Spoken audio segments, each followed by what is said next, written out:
본문 말씀을 가지고 마음의 평강을 주소서라는 제목으로 말씀을 나누겠습니다. 이 시대를 어떤 시대라고 정의할 수 있을까요? 작금의 시대를 불안하고 우울한 시대라고 말할 수 있을 것 같습니다. 지난 6월 동아일보에서요 난 기사인데요. 기사 제목이 이렇습니다. 코로나 블루 덮친 대한민국, 성인 중증 우울증 2배 증가. 카톨릭대학교하고요 서울대학병원 연구진이 연구에 따르면요 팬데믹 기간 우리나라 성인 우울증이 팬데믹 전에 비해서 특히 19세 이상 성인 중에 중증 우울증 유병률이 2배로 증가했다고 합니다. 그러니까 이전보다 우울증 환자가 2배나 늘어났다는 것이에요. 여러분, 이전에도 우울증 환자들 우리가 간혹 보긴 했잖아요. 그런데 요즘은 자주 보이죠. 주변에 우울하시는 분들, 또 그것을 병 증세까지 나타내시는 분들이 굉장히 많이 늘어났다는 겁니다. 분석 결과 우울증을 야기하는 독립적 위험 인자, 그러니까 어떠한 요건들이, 어떠한 삶의 상황들이 그들을 우울증을 발생시키는가, 독립적 위험 인자를 분석해 보니까요 크게 한 4가지 정도로 분석이 되는데, 첫 번째 여성, 여기 여성분들 두 번째 나이, 세 번째 실업, 네 번째 소득 등으로 구별이 된다고 합니다. 여성이 남성보다 우울할 확률이 높을까요? 적을까요? 여성이 남성보다 1.63배 우울증 위험이 높았습니다. 그러니까 여성이 남성보다 더 우울함을 더 많이 느낀다는 것이죠. 그 다음에 연령에 대해서는요 70세 이상에 되시는 분들이 더 우울을 많이 느낄까요? 더 젊은 분들이 우울증을 더 많이 느낄까요? 네, 70세래요. 죄송합니다. 50세. 제가 너무 갑자기 높이 말했네요. 50세 미만의 연령의 우울증 발생률이 굉장히 취약하다고 합니다. 그러니까 50을 넘긴 분들은 조금 한숨을 돌리세요. 80세 이상 대비를 해봤더니요 20대는 7.31배가 높았고요 30세는 7.38배가 높았고요 40세는 4.94배가 높았습니다. 그러니까 어르신들보다, 나이가 많으신 어르신들보다 20대는 7배 이상 높았고, 우울증 환자가 30대는 그보다 좀 더 높았고, 40세는 한 5배 정도 높았다는 것입니다. 그러니까 20대, 30대, 40대가 굉장히 취약하게, 우울증 환자가 굉장히 많이 늘었다는 것을 알 수 있습니다. 그러니까 우리가 요즘 말하면 젊은 사람들, 청년들과 그리고 가장 왕성하게 활동할 나이, 우리의 신체로 하면 허리라고 이야기할 수 있는 가장 힘을 바치고 가장 활발하고 가장 적극적으로 무엇인가를 할 수 있는 그러한 시대, 20대, 30대, 40대 가장 중요한 시기죠. 그 시기에 우울증 환자가 굉장히 높아졌다는 것이죠. 실업을 경험한 경우는 그렇지 않은 경우에 2배가 높았고요. 가구의 소득이 중상위층이 대부분 다 우리나라는 중상위층이고, 물론 극빈자들도 있지만 중상위층이 대부분을 차지하죠. 중상위층이 상위층에 비해서 1.8배 우울증이 더 높았고요. 주관적으로 나는 건강 상태가 좋지 않다고 생각하는 분들, 그렇지 않게 나는 건강하다고 생각하는 분에 비해서 4.99배 우울증이 더 높았습니다. 그러니까 한 5배 정도는 우울증이 높았다는 것이죠. 흡연자는 비흡연자에 비해서 2.29배 우울증의 발병 위험이 높았습니다. 여러분 어떠세요? 혹시 우울하지 않으세요? 아니면 늘 마음에 기쁨이 넘치고 평안하세요? 아멘이 안 나오네요. 최근에 우리나라에서 상상할 수 없는 사건들이 굉장히 많이 일어납니다. 야, 이게 우리나라가 맞나? 저기 미국이나 저기 남미나 유럽이나 이런 데서 뉴스로 접했더니 야 어떻게 참 이런 일들이 세상에 일어나나 참 무서운 세상이다라고 외국을 보면서 우리가 참 경악했던 그러한 사건들이 신기하죠. 요즘 계속 발생하고 있지 않아요? 우리나라에서 대낮에 등산, 사람들이 많이 다니는 등산길에서 여자를 무차별하게 폭행하고 강간하고 결국 사망을 했어요.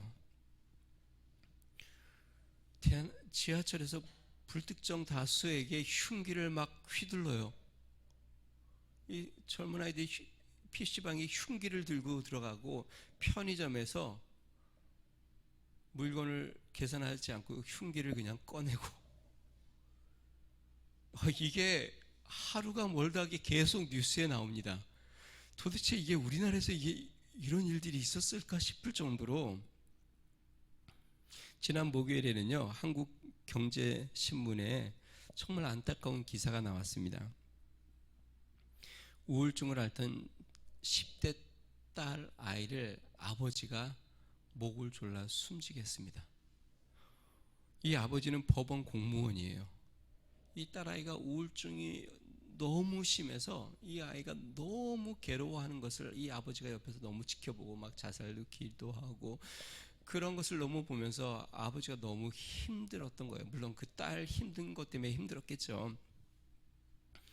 이 딸을 보다 못한 아버지가 이 10대 딸의 목을 졸라 살해한 다음에 유서를 남기고 자기도 자살을 기도했는데 다른 가족이 발견을 하고 병원으로 급히 옮겨서 생명은 건진 것 같아요.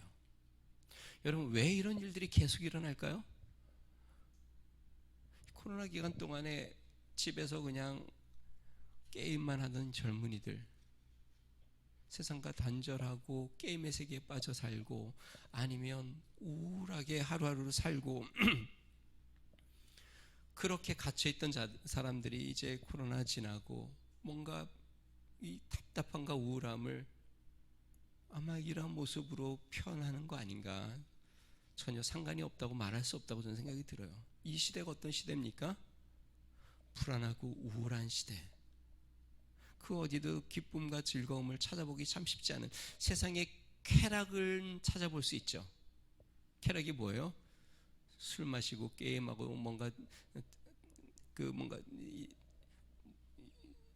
쾌락적인 일들, 그런 것들을 통해서 뭔가 웃는 것 같고 재밌는 것 같지만 그 마음에서 솟아나는 참 기쁨과 평안이 있는가? 참 불안하고 우울한 시대에 살고 있습니다. 오늘 본문의 사도 바울이 빌립보 성도들에게 하나님의 평강을 빌고 있습니다. 그러니까 지금 빌립보서 이제 거의 마지막을 달려가고 있습니다. 근데 사도 바울이 이 빌립보서 거의 끝자락에서 이 앞부분에 빌립보 서신을 빌립보 교회에게 편지를 보낼 때 앞부분에서는 감사와 고마움의 표현을 많이 했습니다. 그 다음에는요 권고의 말씀을 많이 했습니다. 교회 내 다툼과 교회 내 세상의 욕심과 세상의 시민권을 자랑하고 사는 그런 모습들에 대해서 그들에게 권면의 말을 하고 그들로 말미암아 근심하는 바울의 모습들도 표현했습니다. 그리고 이제 끝자락에 가면서 사도 바울이 뭐라고 이야기합니까? 오늘 본문에서도 실제로 그래서 6절에 보니까 뭐라고 해요? 끝으로 형제들아 이렇게 이야기하지 않습니까? 그러니까 마지막 사도 바울이 이 모든 권면들을 다 마치고 바울이 그들에게 비는 것이 뭡니까? 주님의 평강이 너에게 함께하길 내가 간구한다. 성도 여러분, 하나님의 평강이 여러분들과 함께 하시기를 주의 이름으로 축원드립니다.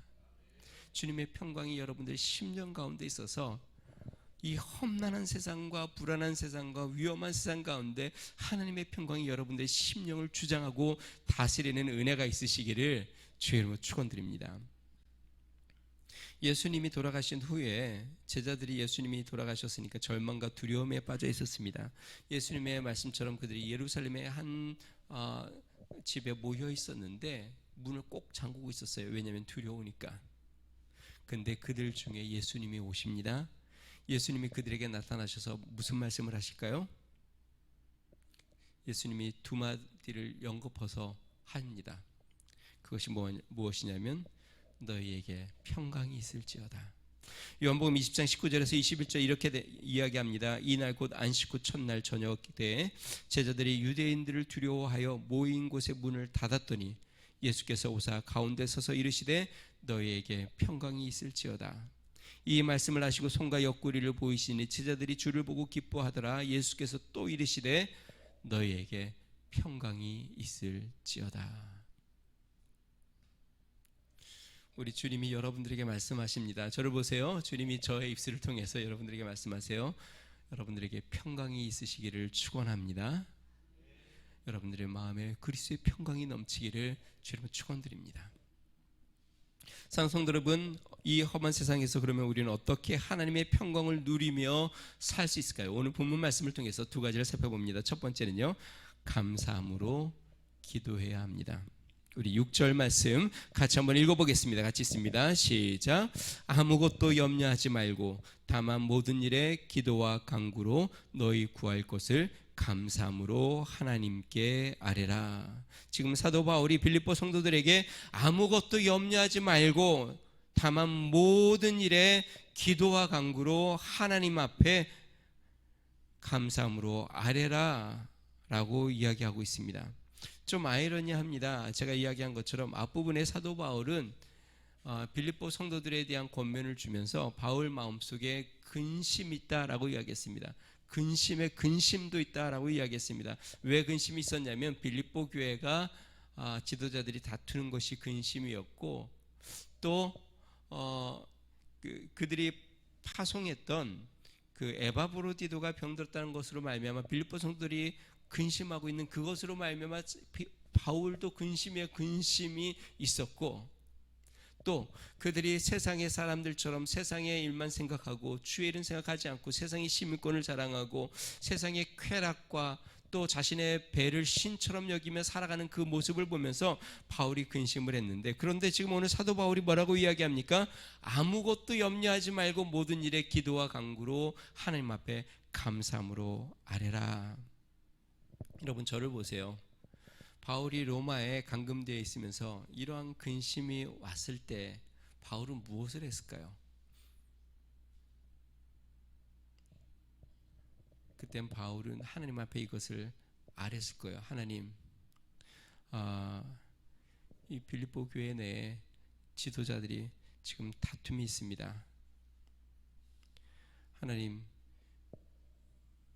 그들이 로마 시민권만 자랑하고 주의 일은 생각하지 않고 있습니다. 그 근심을 놓고 하나님 앞에 하나하나 아뢰었을 거예요. 그런데 하나님, 주님이 이 모든 것 가운데 역사하셔서 하나 되게 해주실 것을 믿습니다. 하나님께서 주의 역사로 그들을 하나님의 시민으로서 살아가도록 인도해 주실 것을 믿습니다. 감사합니다. 그렇게 감사 기도를 드리는 거예요. 그렇게 감사 기도를 드리니까 어떻게 됐을까요? 7절 말씀 같이 한번 읽어봅니다. 시작.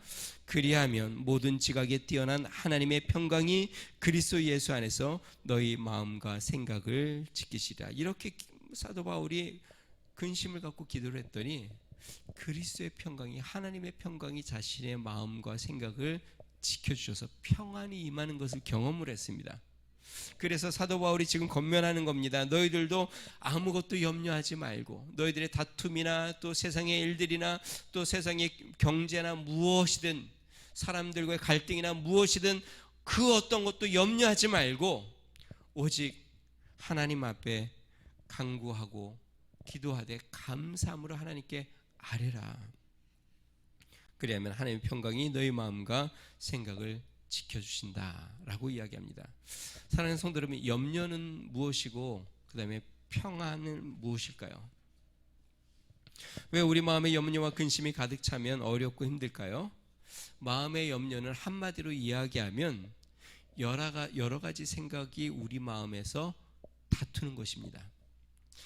사전에 보면은요, 국어 사전 염려에 대해서 뭐라고 되어 있냐면 이렇게 되어 있습니다. 여러 가지로 마음을 쓰며 걱정함. 염려는 여러 가지의 마음이 복잡하여서 그 마음들이, 특히 우리 그리스도인의 마음은요 전쟁터입니다. 사도 바울이 이것을 너무나도 잘 이야기했습니다. 선을 행하고 싶은 마음은 내 안에 있는데 내 안에 또 다른 마음이 있다. 사단이 내 마음속에 악의 마음을 심어줘서 성령의 생각과 사단의 생각이 함께서 이것이 다툼으로 내가 원하는 것을 이루지 못한다. 그래서 내 마음이 공고하다. 오라 나는 공고한 자로다. 다시 이야기하면 우리 마음의 염려는 무엇이냐면 우리 마음 속에 여러 가지 생각이 다투는 것이에요. 성령의 생각과 사단의 유혹과 사단의 두려움과 근심이 우리 마음에서 다투는 것이에요. 그래서 여러분 저를 보세요. 마음 안에 다툼이 있으면 힘들어요? 좋아, 편해요? 마음에 다툼이 있으면 마음이 힘들어요? 좋아요? 내 마음속에 다툼이, 쉽게 이야기하면 집에 가면 막 집에서 막 다투어요, 가족이. 그러면 평안해요? 좋아요? 아니면 힘들어요? 내 마음에 그러한 전쟁이 일어나면 우리의 마음이 힘들고 어려운 것은 너무나도 당연한 것이에요. 왜냐하면 여러 가지 생각이 다투기 때문에. 자, 반면에요, 마음의 평강은 무엇일까요? 평강은 다툼이 없는 상태를 이야기합니다. 자, 평강에 대해서 영어 성경은 단어를 어떤 성경을 썼냐면 peace. peace가 뭐예요? 평화. 평화, 평화로다. 하늘 위에서 내려오네. 여러분, 평화가 언제 올까요? 전쟁이 그치고 분쟁이 끝나면 평화가 옵니다. 내 마음속에 여러 생각이 정리가 되어서 이 분쟁이 그치면 내 마음에 평화가 와요. 평안이 찾아온다는 말입니다. 다시 이야기하면 우리 안에 성령의 생각과 사단의 생각이 다투고 있는데 주님의 생각이 이 악한 사단의 생각을 무찌르고 승리하여 분쟁이 없어지면, 그러면 내 마음에 피스가 찾아옵니다. 평화가 찾아와요. 그러면 염려가 떠나가는 것이에요. 성도 여러분, 여러분의 주님의 마음, 주님의 생각이 넘치기를 주님 축원드립니다.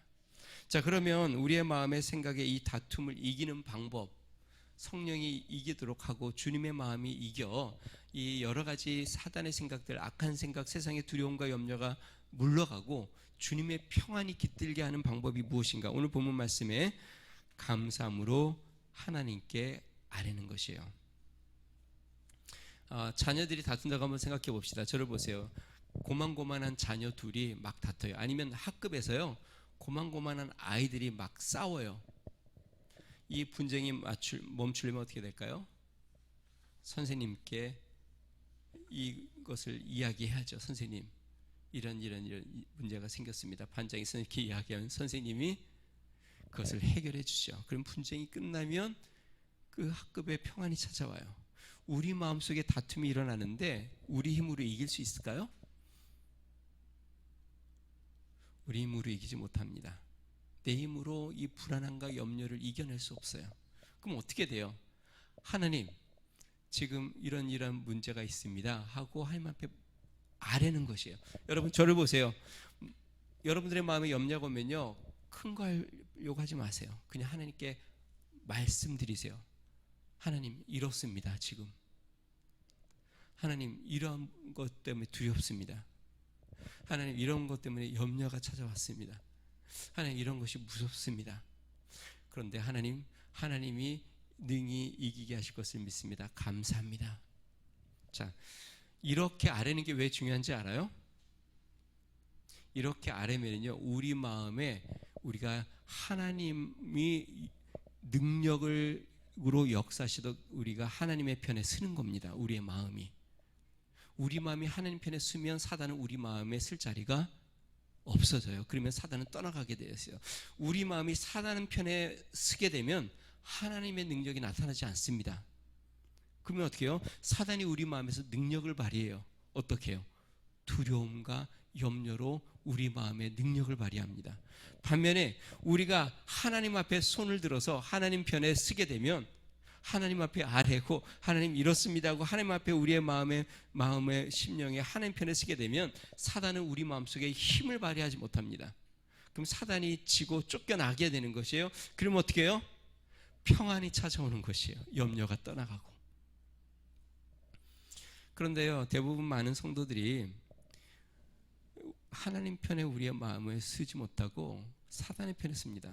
그 말은 뭐냐면 계속 사단이 주는 생각을 붙잡고 있는 것이에요. 거기에 빠져 있는 것이에요. 그러니까 사단 편에 손을 들어주니까 어떻게 해요? 사단이 계속 우리 마음속에 힘을 발휘합니다. 염려가 점점 커지고 강해집니다. 그러니까 우리가 그 염려에서 벗어나지 못하게 되는 것이죠. 여러분, 염려가 찾아오고 불안하고 우울하면 하나님 편에 우리의 손을 들어야 합니다. 하나님 앞에 아뢰어야 합니다. 감사함으로. 염려와 불안이 찾아오면, 즉 스트레스가 생기면 사람마다 보이는 행동이 다릅니다. 어떤 사람은 먹는 것으로 이 불안, 염려를 해결하려고 해요. 이것이 심해지면 병이 되는데요. 그것을 eating disorder, 그러니까 섭식 장애라고 하는데요.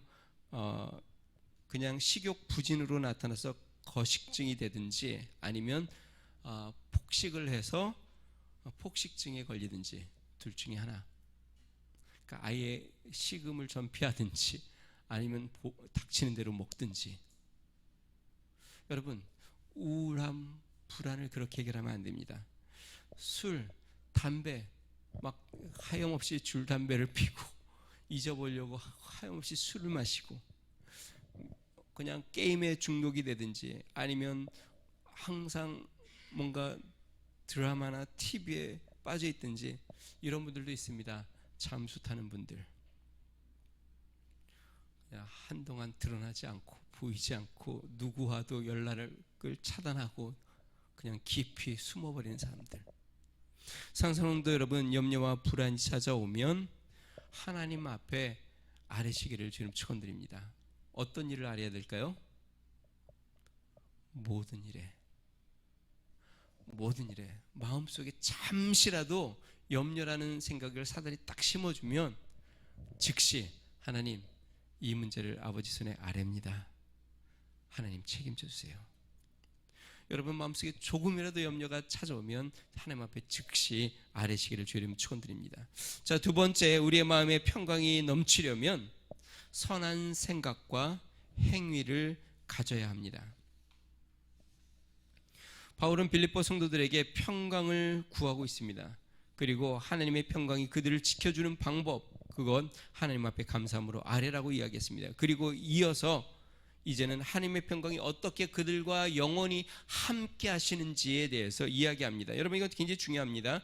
염려의 문제가 찾아왔을 때 하나님이 나를 지켜주시도록 아뢰는 것 중요하지만요, 그 평강이 하나님이 나와 영원히 함께하는 삶의 습관을 갖는 것, 그러니까 문제 하나하나, 염려 하나하나만이 아니라 삶의 습관이, 하나님의 평강이 내 안에 거하여서 삶의 습관이 평강으로 늘 자리 잡게 되는 것, 이것은 너무나도 중요하죠. 어떻게 해야 될까요? 그 비결이 8절과 9절에 나옵니다. 같이 한번 읽어보겠습니다. 같이 있습니다. 시작.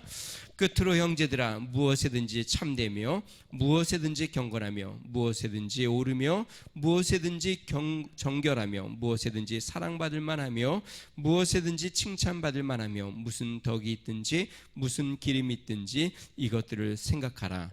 너희는 내게 배우고 받고 듣고 본 바를 행하라. 그리하면 평강의 하나님이 너희와 함께 계시리라. 평강의 하나님이 너희와 함께 계시리라. 단지 염려에서 우리를 지켜줄 뿐만 아니라 그 평강의 하나님이 늘 우리와 함께 계시는 삶, 그러한 삶은 어떻게 되는가? 8절과 9절에 딱 두 가지를 이야기합니다. 8절 끝부분에 무엇이라고 이야기합니까? 생각하라. 9절은요, 중간에 보니까 행하라. 생각과 행함이 우리 마음속에 하나님이, 평강의 하나님이 우리와 늘 함께 계시도록 하는 삶의 습관이다라고 이야기합니다. 자, 그래서 영어 성경은 8절에 이렇게 이야기합니다. Think about such things. 이러한 것들을 think, 생각해라. 이러한 생각들을 갖고 살아라. 그러한 생각을 붙잡고 살아라. 9절은요, put it into practice. 이러한 삶을 practice, 그것을 삶의 습관으로 행하면서 살라라고 이야기합니다. 자, 그러면 이것을 한번 생각해 봅시다. 첫 번째는요, 우리는 8가지를 생각하라고 했는데요, 보니까 8절에 보니까요, 무엇이든지 참된 것을 생각하고, 여러분 참된 것을 생각하시길 바랍니다. 경건한 것을 생각하고, 옳은 것을 생각하고, 정결한 것, 사랑받을 만한 것, 칭찬받을 만한 것, 덕을 생각하고, 또한 기림을 생각하고, 이러한 것들을 생각하며 살라. 즉 생각 가운데 있으라는 것입니다. 여러분 공동번역 성경은요, 이 생각에 대해서 이렇게 이야기합니다. 8절 한번 읽어보겠습니다. 공동번역이요. 형제 여러분, 끝으로 여러분에게 당부합니다. 여러분은 무엇이든지 참된 것과 고상한 것과 옳은 것과 순결한 것과 사랑스러운 것과 영예로운 것과 덕스럽고 칭찬받을 만한 것을 마음속에 품으십시오. 자, 아까는 생각하라 그랬는데요, 지금 공동성경 번역에서는 뭐라고 했죠? 품으십시오. 자, 저를 한번 보시겠습니다. 생각은 마음에 품는 겁니다. 암탉이 알을 품어요. 자신의 체온으로 알을 아주 정성스럽게 품습니다. 이 알을 품을 때는요, 자리를 떠나지 않아요. 항상 그곳에서 자신의 온 정성을 다해 식음도 정폐하고, 그러니까 먹이도 먹지 않고 이 알을 품습니다. 때가 되면 어떨까요? 이 알에서 병아리가 나오는데 딱딱한 껍질을 깨고 생명력으로 나옵니다. 여러분 우리가 생각을 품고 있는데요, 처음에는 이 생각이 별로 생명력이 없어 보여요. 그 생각이 우리의 삶을 좌지우지하지 않는 것 같아요.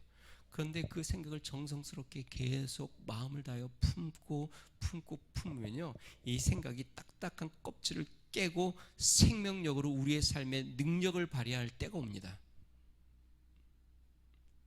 악한 생각도 마찬가지입니다. 우리가 선한 믿음의 생각을 갖잖아요. 처음에는 이 믿음의 생각이 우리의 삶에 큰 영향을 미치는 것 같지 않아요. 그런데 그 생각을 내가 계속 품고 그 자리를 떠나지 않고 그 품은 것을 계속 품고 있으면, 그러면 때가 되면 껍질을 깹니다. 능력을 발휘하여 생명력으로 역사하기 시작합니다. 성도 여러분, 하나님 앞에 선하고 바르고 온전한 믿음의 생각을 품으시기를 주의 이름으로 축원드립니다. 그것을 품을 때 우리 하나님, 평강의 하나님이 우리와 함께 하십니다. 제가 품는 말씀, 생각 몇 가지 여러분들에게 자주 이야기하는, 여러분들도 너무나도 잘 아는 말씀을 제가 이야기해 보겠습니다. 마가복음 9장 23절, 할 수 있거든이. 무슨 말이냐? 믿는 자에게는 능치 못함이 없느니라. 저는 이 말씀을 제 마음속에 생각으로 품고 있어요. 빌립보서 4장 13절, 이제 다음 주쯤 나올 말씀이에요. 내게 능력 주시는 자 안에서 내가 모든 것을 할 수 있느니라. 우리가 자주 지난주에도 얘기했죠. 시편 41편 10절, 두려워 말라, 내가 너와 함께함이니라. 놀라지 말라, 나는 네 하나님이 됨이니라. 내가 너를 굳세게 하리라. 참으로 너를 도와주리라. 참으로 나의 의로운 오른손으로 너를 붙들리라. 로마서 8장 28절, 우리가 알거니와 하나님을 사랑하는 자 곧 그 뜻대로 부르심을 입은 자들에게는 모든 것이 합력하여 선을 이루느니라. 성도 여러분, 하나님의 말씀에 근거한 생각을 품으시기를 주의 이름으로 축원드립니다. 생각을 마음속에 계속 품으십시오. 하나님의 역사가 나타납니다. 하나님의 능력이 나타납니다. 평강의 하나님이 여러분들과 함께 하십니다. 자, 두 번째는요, 이 평강의 하나님이 함께 하려면 믿음으로 행해야 합니다. 품을 뿐만 아니라 그대로 우리의 삶을 사는 것입니다. 성경에 말하는 믿음, 여러분 믿음은 명사인데 실제로 성경에서 말하는 동사와 같은 명사입니다. 동사와 같습니다. 자, 우리나라 말에도요, 우리가 쓰는 말에도 명사인데 동사형을 가진 명사들이 많이 있습니다. 달리기, running, 분명히 달리는 행동을 이야기하는 명사죠. 자, 그런데요, 이 달리기는 달리는 걸 멈추면 달리기는 없어집니다. 그러니까 달리는 행동이 끝나면, 스탑되면 더 이상 달리기는 달리기가 아니에요. 명사인데 동사형으로서의 멈춤이 생기면, 그 행동이 멈춰버리면 더 이상 명사가 되지 않아요. 그러니까 가치가 없어져요. 믿음은 분명히 명사형이지만 이 믿음의 행함이 없으면 이 믿음은 믿음이 아니에요. 죽은 믿음이에요. 그래서 야고보 사도가 이렇게 이야기하죠. 영혼이 없는 몸이 죽은 것 같이 행함이 없는 믿음은 죽은 것이라. 자, 이것을 이해하기 쉽게 제가 한 가지만 더 이야기해 보겠습니다. 자전거를 탄다고 한번 생각해 봅시다. 자전거 타는 것은요, 마치 믿음으로 사는 것과 같습니다. 페달을 밟으면 자전거는 계속 앞으로 나아갑니다. 페달을 멈추는 순간 자전거는 쓰러지게 되어 있습니다. 우리의 믿음도 마찬가지입니다. 믿음으로 행하면서 페달을 밟지 않으면 우리의 믿음은 멈춰 쓰러지게 되어 있습니다. 그냥 가만히 서는 게 아니라 쓰러지게 되어 있습니다. 그런데 믿음의 페달을 밟으면 밟을수록 계속 앞으로 나아가게 되어 있습니다. 이것이 바로 믿음으로 행하는 것이에요. 날마다 우리가 믿음으로 행하며 페달을 밟을 때에 우리 주님이 우리와 함께 하셔서 우리가 믿음으로 한 걸음 한 걸음 나아갑니다. 그래서 사도 바울은 뭐라고 이야기했냐면, 믿음에서 믿음에 이르게 하나니 오직 의인은 믿음으로 말미암아 살리라. 믿음에서 믿음으로, 마치 페달을 밟으면 또 페달을 밟아서 믿음의 페달을 계속 밟아 또 믿음으로 나아가는 것처럼 우리가 믿음에서 믿음으로 날마다 믿음의 행함으로 말미암아 우리가 믿음으로 더 나아가는 것이죠. 사랑하는 성도 여러분, 믿음 가운데 행하고 믿음으로 생각하며 주님이 여러분들과 함께하는 은혜가 있으시기를 주님으로 축원드립니다. 세 가지를 이야기했습니다. 큰 두 가지지만요, 크게는 세 가지입니다. 첫 번째요, 하나님께 아뢰십시오. 감사함으로 모든 일에. 두 번째, 말씀에 근거한 믿음의 생각을 품으십시오. 그리고 그 믿음의 생각대로 행하시기를 바랍니다. 그러면 평강의 하나님이 여러분들을 지켜주십니다.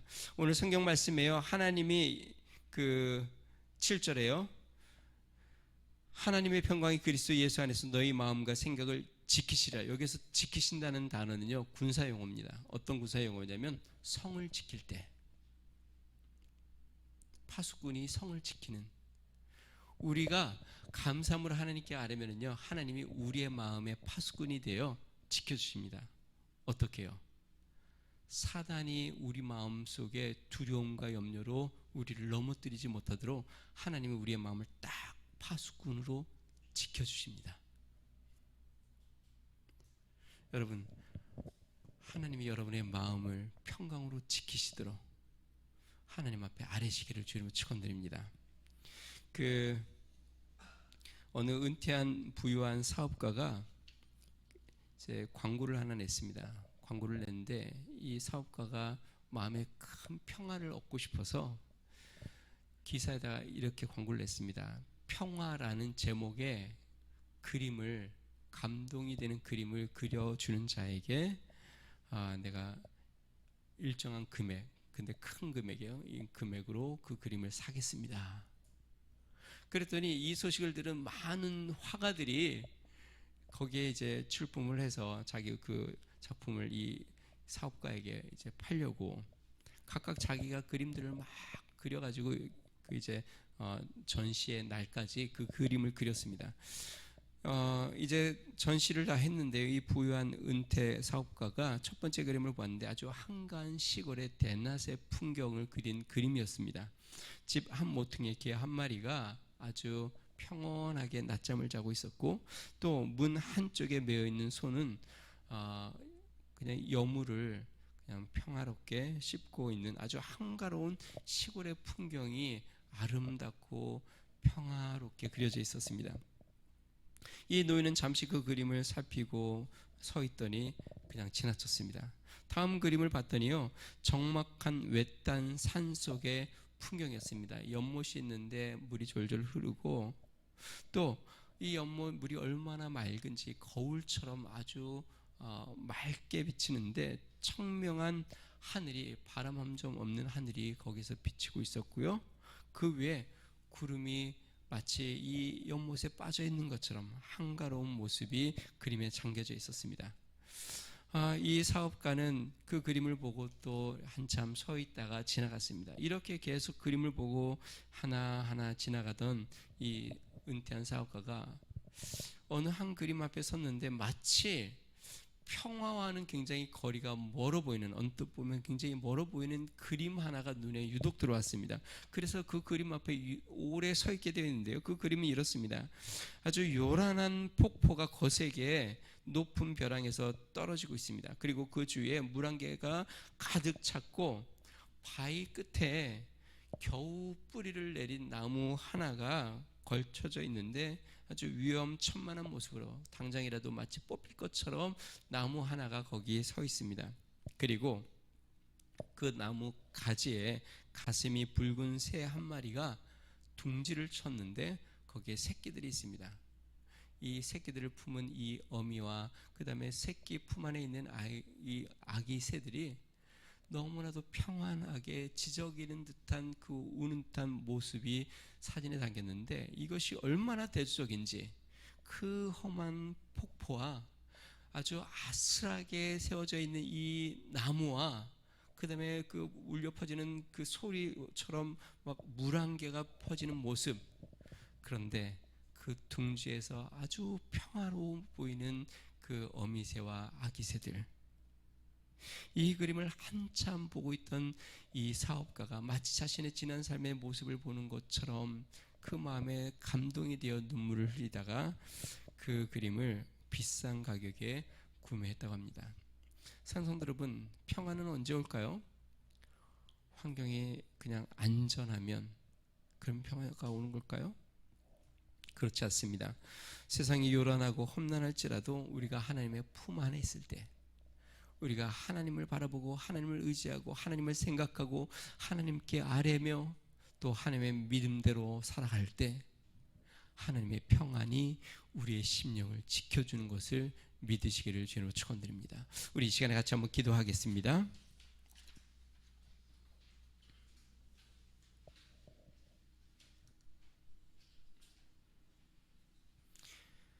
하나님의 평강이 여러분들을 지켜주시기를 간구합니다. 하나님의 평화가 여러분들과 함께 하시기를 축원합니다. 요즘 시대는 불안과 우울의 시대, 그 어디에도 참 평안이 없는 시대, 우리가 주님 앞에 아뢰고 또 우리가 주님 앞에 주님의 말씀에 믿음의 생각을 갖고 행하지 아니하면 우리의 마음은 불안하고 두려워 염려와 근심 가운데 빠질 수밖에 없는 이 세상, 하나님 우리에게 평안을 주시옵소서. 하나님, 주님께 날마다 감사함으로 아뢰고 주님의 말씀을 내가 생각하며 주의 말씀대로 살아가는 삶 되도록 평강의 하나님 나와 함께 해 주시옵소서. 우리 같이 한번 기도하겠습니다. 좋으신 하나님 아버지 감사합니다. 하나님 평강의 하나님, 하나님 그리스도의 평강이 우리의 마음을 지키시는 놀라운 은혜가 있도록 역사하여 주시옵소서. 아무것도 염려하지 말고 다만 모든 일에 기도와 간구로 너희 구할 것을 감사함으로 하나님께 아뢰라. 그리하면 모든 지각에 뛰어난 하나님의 평강이 그리스도 예수 안에서 너희 마음과 생각을 지키신다고 말씀하신 주님, 하나님 우리의 마음을 평강으로 지켜주시옵소서. 평강이 하나님의 우리와 영원히 함께하여 주시옵소서. 험하고 하나님 아버지 무서운 세상 가운데 그리스도의 평강이 우리의 마음을 주장하셔서 하나님 참된 평화가 우리 가운데 넘쳐나도록 은혜를 베풀어 주시옵소서. 하나님, 주님께서 하나님 아버지 날마다 우리 가운데 하나님 동행하여 주시며 역사하심을 깨달아 주님 앞에 기쁨과 감사함으로 나아가고 평강 가운데 나아가는 놀라운 은혜가 우리 가운데 넘쳐나도록 주님 함께하여 주시고 인도하여 주시옵소서. 주님 감사합니다. 하나님 아버지 감사합니다. 하나님, 온 세상이 하나님 절망과 두려움과 우울에 빠져 있습니다. 능하신 하나님 아버지, 이 악한 사단의 생각들이 우리의 마음을 주장하지 못하도록 하나님 우리가 하나님 앞에 아뢰고 하나님의 말씀에 근거한 믿음의 생각을 갖고 믿음으로 행하여 하나님의 평강이 우리의 마음을 지키시고 평강의 하나님이 영원히 우리와 함께하는 평강의 역사가 넘쳐나도록 은혜를 더하여 주시옵소서. 이번 한 주를 살 때 우리 성도들의 마음을 주장하여 주셔서 하나님의 평강이 그들의 마음을 붙잡아 하늘에서 내려오는 참된 평화가 그들 마음속에, 우리들 마음속에 넘쳐나도록 은혜를 베풀어 주시옵소서. 이제는 우리 주 예수 그리스도의 은혜와 하나님 아버지 무한하신 사랑과 성령님의 감동, 감화, 내주 충만케 하시는 종이 우리 하나님의 평강이 그들의 마음을 주장하고 다스리며 하나님의 은혜 가운데 구하기를 간구하는 믿음의 성도와 가정과 교회와 나라와 민족 위에 이제로부터 영원토록 함께 하시기를 간절히 축원하옵나이다. 아멘.